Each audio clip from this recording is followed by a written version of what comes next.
Okay, so an example of a PCR constraint. So let's see. The ones that I am generally most familiar with is, let's say I want to load up a trusted hypervisor. We're trying to build a trusted virtual machine system.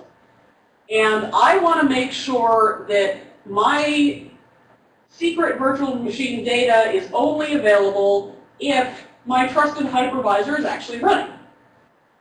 So what I would do there is I would establish a storage key where, one of the ways I could do this is I'd establish a storage key that says PCR 17 must reflect a good initial estimate measurement. And PCR 18 must reflect a good trusted hypervisor measurement. And now, if those two PCRs are correct, then I could decrypt my data, if all I cared about was that the hypervisor had been launched. Or similarly, if I wanted to, and this is one of those kind of quirky ideas that somebody had. I talked about Flickr earlier, where you're using the dynamic root of trust for measurement to do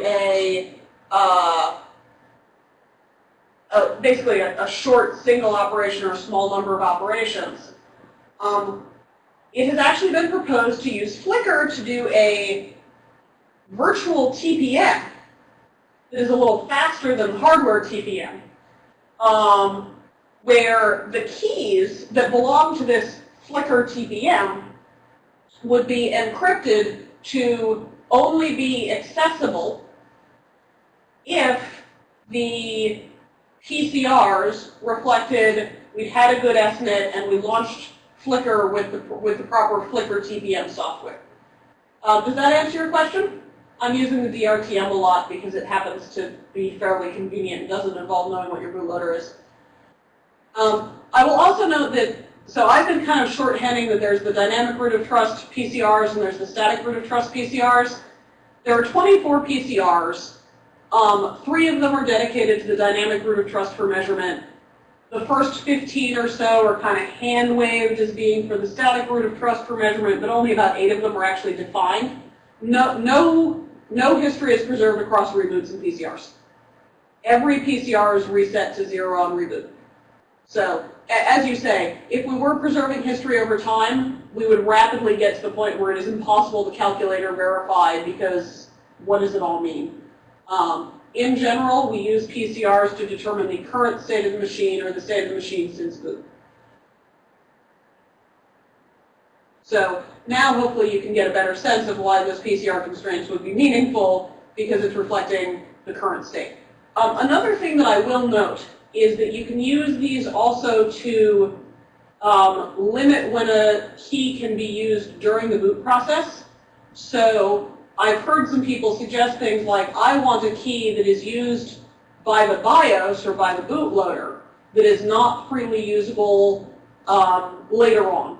I'm not honestly sure why, I don't work at that level, but in that case, you can actually constrain a key such that PCRs 0 through 3 may or may not have values, maybe you're not constraining them to them, but PCRs 4 and 5 must be 0.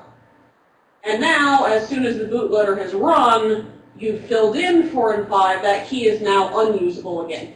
So not all PCR tricks have to do with I've had a correct measurement. Some of them have to do with nothing has been filled in yet. Sorry, I got a question while he's typing. Tomorrow in the TPM programming section, are we going to be, is there going to be a lab machines which are given to us to use, or are we going to actually be doing it? We're not actually doing it. When I did my survey of what people wanted out of the class, not a single person said they wanted to try TPM programming, so I took them at their word. If there is interest in doing a TPM programming class, I would be inclined to set that up as a separate thing, because frankly, 2 days is about the minimum I'd want to do that for anyway. Because every TPM programming class I've ever taken that's been like 4 hours long, by the end of the 3rd hour, about half of the class had managed to get started, unfortunately. Okay, so in terms of the different apps that can modify PCRs, the first answer is the first 15 PCRs, the ones that the static root of trust theoretically can use, even though some of them are not defined, anything can update them. So the thing about PCRs is that it is very easy to do a denial of service attack on many of them, because even if there's only one good value, all it takes is one extent to throw that out. This is generally not a threat that we worry too much about, because usually if something has decided to make the PCRs look wrong, something is wrong, you want to treat the machine as bad. See, fragility is a big thing here. In terms of the more detailed, what are the permissions, which PCRs can the DRTM affect, which can't they? The PC client specification does include the locality constraints imposed on all 24 of the standard PCRs. And in fact, I think I may even be talking about it tomorrow. I think I may even have that chart up to talk about which PCRs you want to use for what. I believe in the first section. So there you go. And indeed, as Nino says, there are not enough applications using PCRs that nobody has defined multiple PCR etiquette. It's not just for the initial few PCRs, it's for the small number of PCRs that we're actually really using. One thing that we do see, Matthew, is that of the limited number of applications that use PCRs, for example, the trusted grub for Linux, we do not have a good standard for what PCRs 9 through 13 mean. But the trusted grub documentation contains a standard for trusted grub for what it will put in PCRs 9 through 13. So that if you have determined that your bootloader is trusted grub based on measurements, and I don't actually know how hard that is to do, we haven't done studies, I can then say, given that I am using trusted grub, I will evaluate 9 through 13 based on trusted grub's documentation. There are only 24 PCRs and there are no standards. What we generally expect is that in an enterprise world, so few applications use PCRs that we don't expect collisions to be a big thing yet, and when we do see them, we need to standardize because they are a risk. Most applications, I would actually expect to be using resettable PCRs, which I'll get to tomorrow as to why. Resettable PCRs don't maintain history.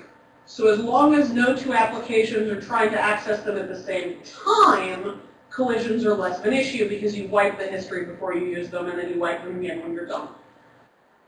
That said, that is for a certain subset of applications. If you are trying to do an audit log, for example, you do want a non-resettable PCR, you're going to be tracking that over time, and yes, if you have multiple applications doing audit logs, you better hope they're not both in PCR 14, or at least that they're maintaining the same verification log of what ought to be in PCR 14.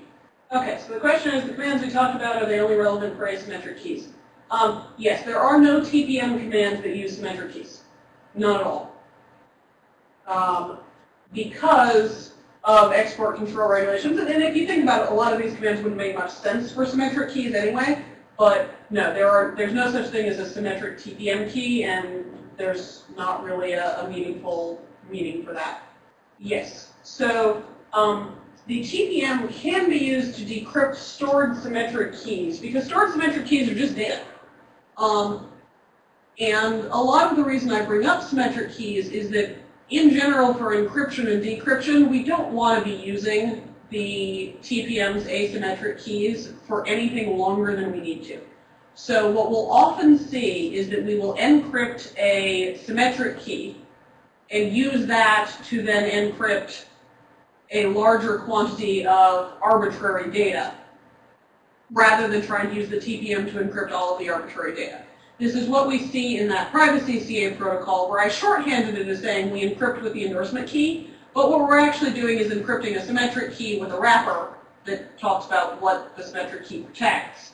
And then we return the symmetric key so software can do the bulk decryption of the certificate itself. And we see that kind of structure used again and again in TPM applications because it's more efficient. So the symmetric key here is not generated by the TPM, it's generated by software.